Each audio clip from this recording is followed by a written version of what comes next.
because you also need the politics part. Like, you got to be able to sell what you've been able to do. One of the things I tried to get the president, people in the administration to do is, I said, Mr. President, and I said this on this flight that we took. We were down in Charleston, visiting Mother Emanuel, and then flew to Dallas. Is that when he pooped his pants, allegedly? Man, I don't know what the hell you talking about. I'm serious. They said that the last time he visited Mother Emanuel and me, he pooped his pants.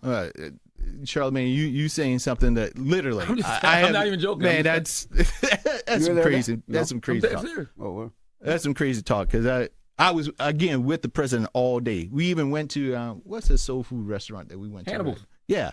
I know. Yeah. That's what I'm telling you. I'm not even joking. I heard that they said the last time he was there, they said he pooped his pants. Man, they said he was taking so long to come out. So local law enforcement was asking the Secret Service what's going on. And somebody in the Secret Service said, look, the president just... He shot it. So many headlines asking, they're trying to figure out, did he poop his pants? Man, that's crazy. I'm not spreading no gossip. This is not a secret. No, well, I never heard didn't smell nothing. You didn't smell nothing. No, exactly. Y'all are crazy. So I didn't hear it. Y'all are crazy as hell. Y'all are absolutely crazy as hell. It's just hard to believe y'all, Jamie, now, simply because we know what y'all watched the last 4 years. Even when I see somebody like Corinne Jean-Pierre come out with her book, and I'm like, You sat up there and lied for him all of this time, and now you want to be honest and say you were an independent, and it's the same. All of y'all did that for the last 4 years. Man, Charlamagne, I ain't lie about a damn thing. Well, you ain't tell the truth. Well, what? You just kept quiet. Okay. Don't let him talk to you like that, Jay. No, come on, man. All right, guys. So we got to talk about this hilarious segment on The Breakfast Club, featuring Charlamagne, the devil, and Jaime Harrison, who is an ex-DNC chair, ex-leader of the Democrat Party, probably still a Democrat propagandist. I mean, certainly still a Democrat propagandist.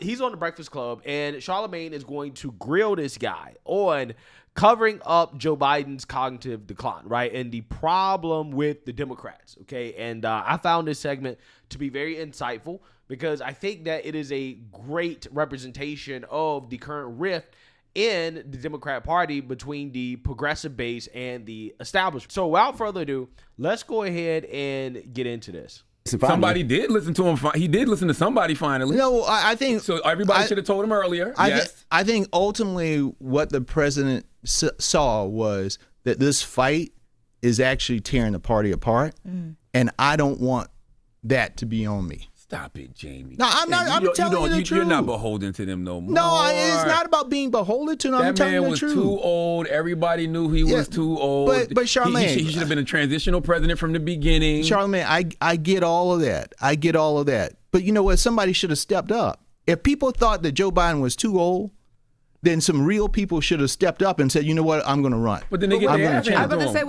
When Dean Phillips does that, y'all kick him out. Look, is Dean Phillips serious? It don't matter. No, honest. Now, Jamie, you're acting like that is the normal process of things. Yes, just challenge the sitting president. No. You know y'all crucify people for that. Well, this is it. Well, you telling me, you saying, well, that's not the normal. And you're saying, is it normal for the DNC chair to say, Mr. President, you need to sit down? Yes. That is not normal. Yes. No, it is not. If George Clooney can say it, if Charlamagne the God can say it, if all these people who are not in politics can say it, but Jake Tapper book, I read the book, said President Biden walked up to you, shook your hand. That's a bunch of bullshit. Didn't even know who you were.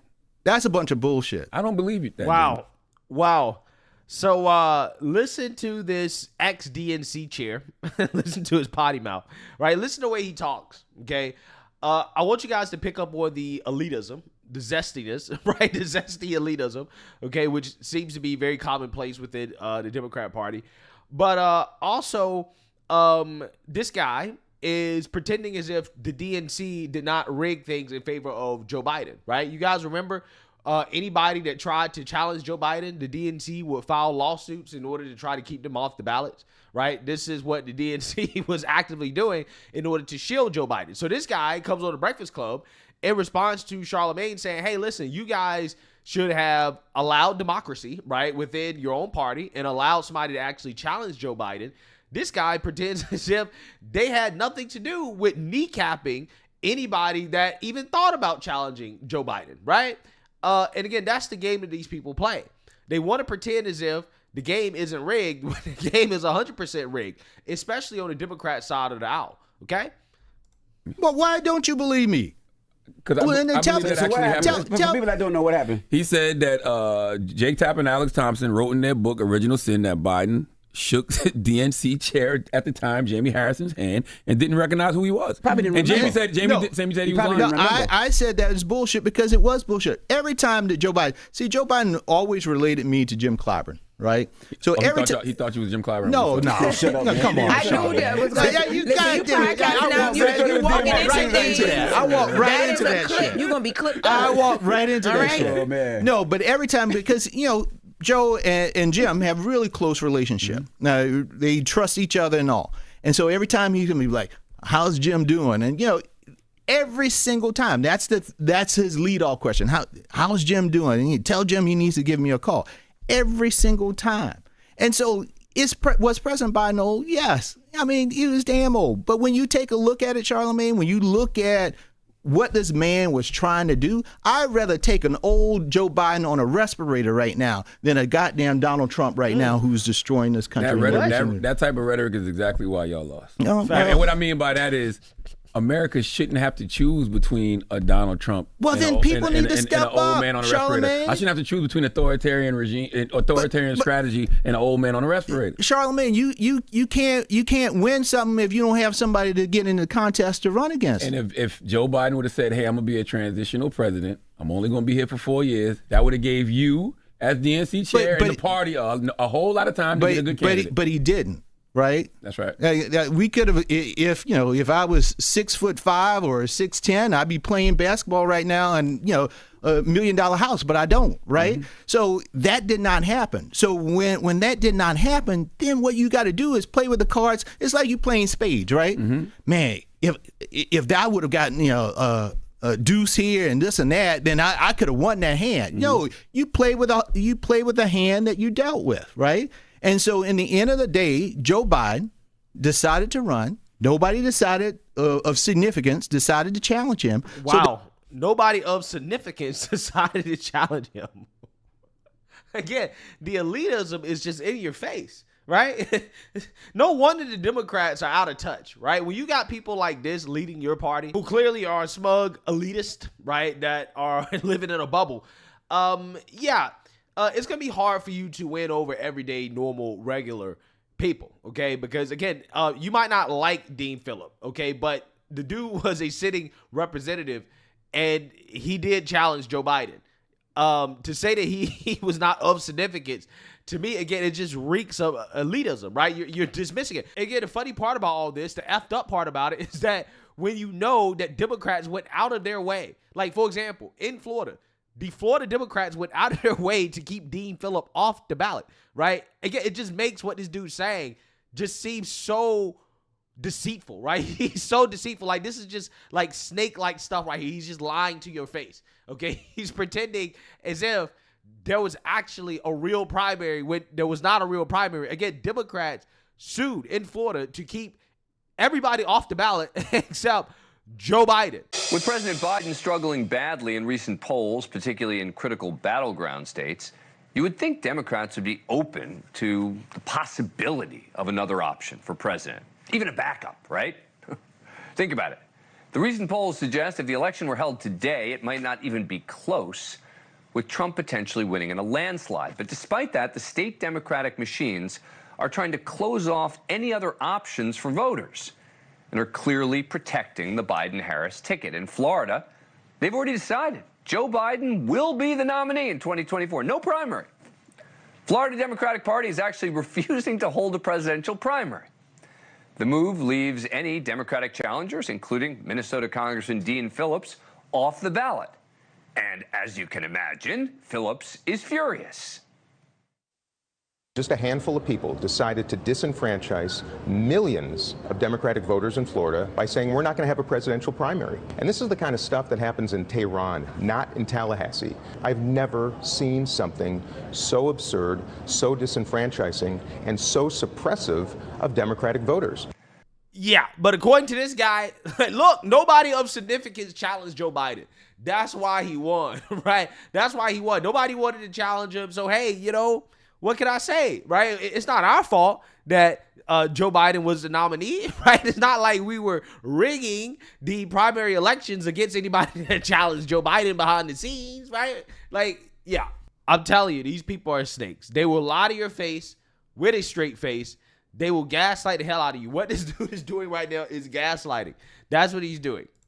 The old conversation, because it just wasn't. He just wasn't just the fact that he was old. Yeah. It just wasn't the fact that he was old, because we know a lot of people that are 80-year-old and are on point. He just felt like he wasn't on point. It felt like my rest in peace to my mother-in-law. I feel like he had early signs of dementia she had. So the signs that I seen with her were the signs that I was seeing with him. Yeah. Forgetting names, shaking people's hands that weren't there. It just seemed a little bit, and it had nothing to do with old. It had to do with the fact that I just didn't think he was 100%. I mean, listen, as You somebody say I agree, but you took it. No. As somebody who interacted with the president a lot in 2024, a lot. I mean, I flew on Air Force One to Eddie Bernice Johnson's funeral with him from Charleston to Dallas. And we spent an hour and a half, and he basically was giving me a history lesson of what's going on all across the world. No notes, and it's just a very casual conversation. But yes, I knew he was old, right? And he did some of the mannerisms that old people do. But in terms of like his mental acuity and his sharpness, he knew it all. And you better, like, if he asks you a question, you better know the answer to it, right? And so, like, seeing the frame that was built around, and then seeing the reality of my interactions, my personal interactions with him, that it was not always the same, right? It wasn't, and so that's part of my frustration is like, guys, I understand that this guy isn't perfect, but you know what? We also have a vice president. So in the end of the day, if he can't perform, you got a vice president that is there who can. I don't think, to me, it wasn't anything. His age definitely played a part in it.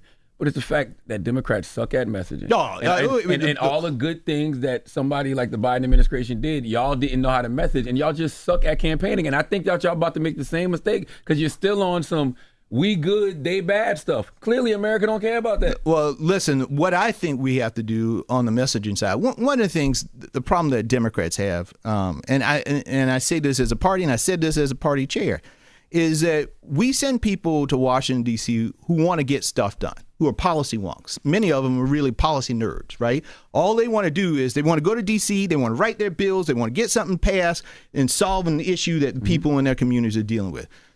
The Republicans are reversed. They want to go to Washington, D.C. to have power, right? Either power to block something or power to move things forward. Like I tell you guys, every accusation is a confession.